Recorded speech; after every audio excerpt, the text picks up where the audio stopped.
Salam olahraga ya, selamat sore. Akhirnya kita bisa berjumpa kembali setelah sekitar 4 hari ya. Saya nggak bikin video karena masih sibuk untuk ngerjain beberapa tugas kuliah, dan saya juga lagi ada agenda daring, jadi nggak sempat buat video. Jadi kali ini lagi free, kebetulan lagi nggak ngapa-ngapain, jadi mau bikin video ya tentang UEFA Nations League dan dampaknya terhadap prestasi klub atau prestasi timnas itu sendiri. Oke, jangan lupa kalian subscribe channel ini biar bisa berkembang lagi. Dan kalau ada saran ataupun masukan apa yang mau kita bahas lagi, silahkan nanti tulis di kolom komentar. Oke. Jadi Nations League ya. Nations League ini kan salah satu kompetisi liga antar negara-negara Eropa yang dilaksanakan sejak tahun 2018. Sejak Piala Dunia 2018, UEFA berinisiatif untuk membuat turnamen ini. Tapi dalam pelaksanaannya ternyata banyak sekali dampak-dampak yang ditimbulkan dari UEFA Nations League ini. Yang pertama yaitu kelelahan atau faktor fisik yang menjadi kelemahan para pemain itu sendiri. Mungkin isi video ini bisa berkaitan erat dengan video sebelumnya mengenai virus FIFA, tapi di sini kita lebih bahas soal teknis dari UEFA Nations League itu sendiri. Jadi banyak nih kan berita-berita yang kita dengar, selain karena virus ini juga, jadi banyak pemain-pemain yang cedera di timnasnya. Dan yang paling kasihannya itu kan adalah klubnya. Jadi yang paling sengsara itu adalah klubnya sendiri. Kenapa? Karena pre-season di musim ini kan pendek gara-gara pandemi ini, dan juga jadwal-jadwal di Liga Eropa itu dipadatkan. Minggu depan ini Liga lanjut lagi. Setelah itu ada Champion, Europa League, lalu Liga, lalu Champion dan Europa League lagi. Begitu seterusnya sampai kompetisi selesai. Nah, sekarang ini karena faktor tersebut, jadi pemain itu banyak yang kelelahan.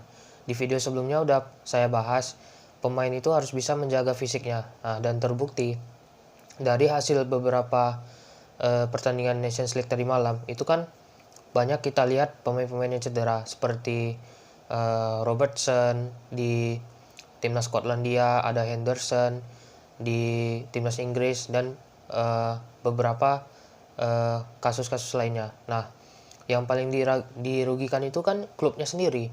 Ya, kita ambil contoh Liverpool lah ya. Nah, karena pemain Liverpool ini kan banyak yang cedera. Nah, awalnya mereka dapat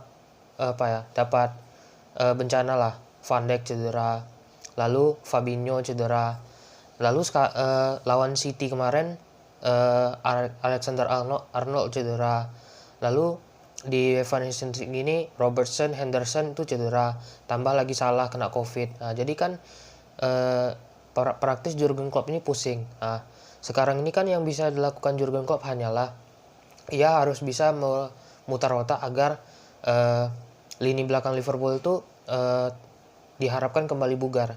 Ya, yang dari cadangan yang paling saya nanti performanya kan yaitu Joel Matip. Nah, Joel Matip ini kan salah satu back tersisa sekarang yang dia itu masih dalam keadaan sehat gitu. Nah, di kanan Alexander Arnold kan praktis penggantinya cuma Neco Williams yang dimainkan lawan Arsenal di Community Shield kalau nggak salah. Lalu di tengahnya ada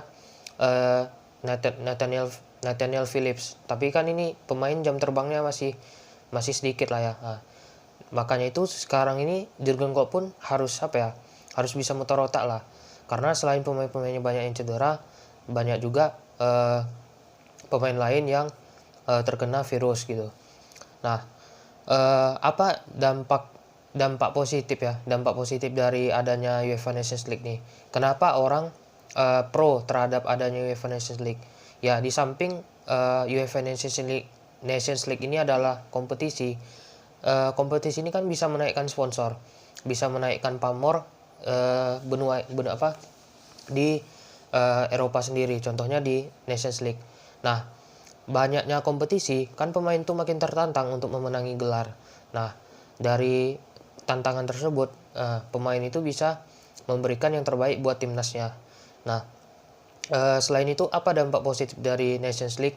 Pemain-pemain yang tidak berkembang di klubnya itu bisa menunjukkan kemampuannya di timnas.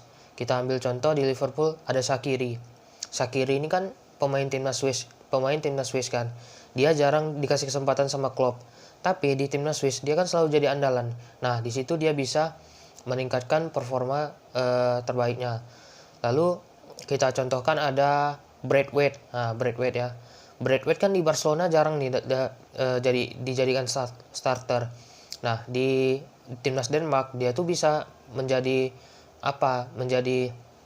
pemain starting gitu. Dan karena dia udah berusaha keras di timnas Denmark, akhirnya dia dapat kesempatan bermain di timnas Denmark begitu. Nah, apa yang membuat orang kontra dengan Nations League sehingga menyebabkan banyak pemain-pemain yang cedera gitu? Ya, kontranya yaitu kompetisi padat tambah Nations League, pemain-pemain itu cedera. Itulah yang membuat sekarang klub-klub ini jadi berimbas. Dan yang sekarang masalah barunya kan adalah pandemi.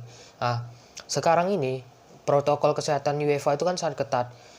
Meskipun si pemain, contoh ya, pemain A lah misalnya.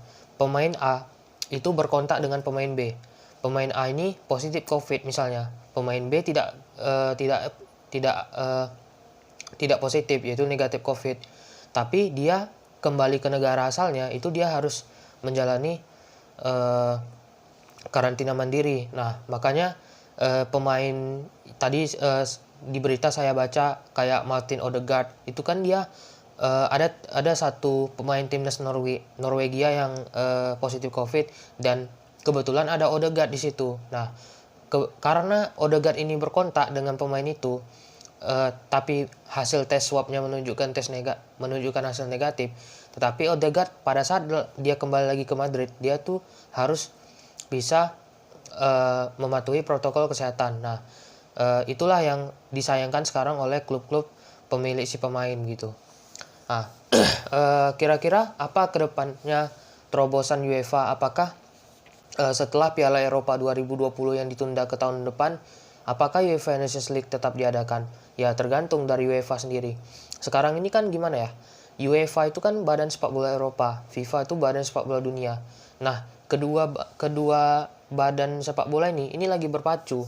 Nah, kedua badan ini lagi berpacu untuk membuat kompetisi-kompetisi yang sekiranya kompetisi itu disukai oleh pemain-pemain lain. Bahkan saya jujur terkejut seorang Toni Kroos yang biasanya dia nggak belak-belakan dalam ngomong gitu kan. Dia nggak terlalu suka ngomong. Dia tuh akhirnya ngomong. Bahkan dia bilang kami ini seperti boneka oleh FIFA dan UEFA. Nah, itu yang harusnya menjadi perhatian bagi FIFA dan UEFA. Bahkan di kondisi pandemi sekarang ini yang sangat sulit dan kita tahu perjalanan ke negara lain itu sangat susah. Makanya UEFA itu kan harusnya mikir apakah kompetisi ini sebaiknya dihentikan saja atau kalau memang bisa dicari penggantinya, tapi tetap tidak membuat si pemain itu jadi sengsara begini gitu. Saya tadi kan baca berita juga dari beberapa media, lihat beberapa pemain Liverpool cedera itu udah kasihan lah ya lihatnya, karena mereka itu udah dihantam pada cedera, terus pemain-pemainnya Liverpool juga sebenarnya masih inkonsisten di Premier League. Makanya saya mikir ya bagusnya sih Nations League ini dihentikan saja. Tapi itu tetap pada keputusan UEFA lagi, karena juga tahun depan udah ada Euro. harusnya tahun depan itu Piala Konfederasi ya, karena untuk menuju Piala Dunia 2022, tapi kita tahu kan karena pandemi Euro diundur, Copa America juga diundur, jadi di tahun depan pasti kan pemain-pemain itu harus lebih bugar lah dalam menjalani segala latihan-latihan dari timnasnya gitu.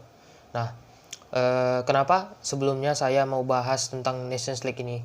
Karena ini jadi perhatian sepak bola sekarang, apalagi sekarang kan international break, jadi nggak ada liga-liga, jadi kita bahas tentang Nations League, dan inilah yang mau saya paparkan kepada kawan-kawan semuanya, kepada teman-teman, biar teman-teman juga tahu gitu bagaimana kondisi sepak bola sekarang, apalagi sepak bola dunia yang sekarang ini sedang melawan pandemi gitu.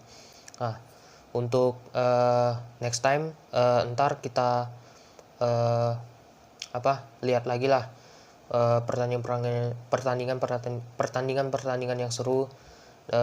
Tadi sih pinginnya bahas match-match di UEFA Nations League, tapi ya nggak menarik juga sih, karena nggak ada kejutan juga. Mungkin salah satu kejutannya yang Portugal lawan Prancis ya, yang Portugal kalah 1-0, tapi bagi saya itu nggak terlalu kejutan, karena memang di atas kertas Portugal harusnya bisa menang, tapi ya bagaimana lagi, belum berpihak pada mereka sih untuk kemenangannya. Baik, itu aja dulu. Next time nanti kita mau bahas lagi, ada beberapa topik yang menarik. Sekian, itu saja. Thanks for watching. Nanti kita uploadnya malam hari ya, karena sekarang mau maghrib dulu.